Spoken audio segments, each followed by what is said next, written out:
Hi everyone.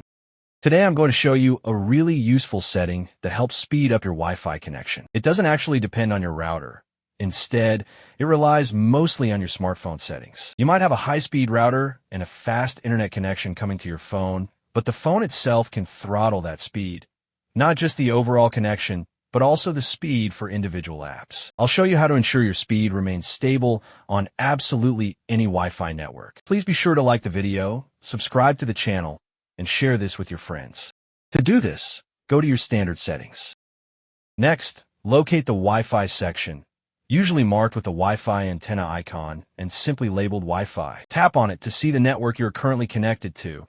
Then look for the Wi-Fi Assistant option above that list and tap on it. You will find a setting called Wi-Fi prioritization, or bandwidth allocation for apps and background downloads. This setting is disabled on virtually all phones, so I certainly recommend enabling it using this toggle. From this point, you have two modes to choose from.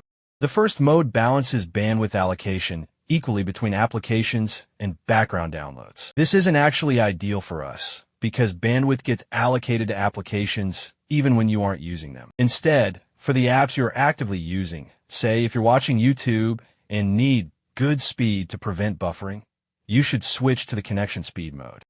Prioritize active applications while throttling background downloads. This is arguably the best, most sensible internet setting, as it directs bandwidth specifically to the apps currently in use. For instance, if you're watching YouTube, the app gets maximum speed.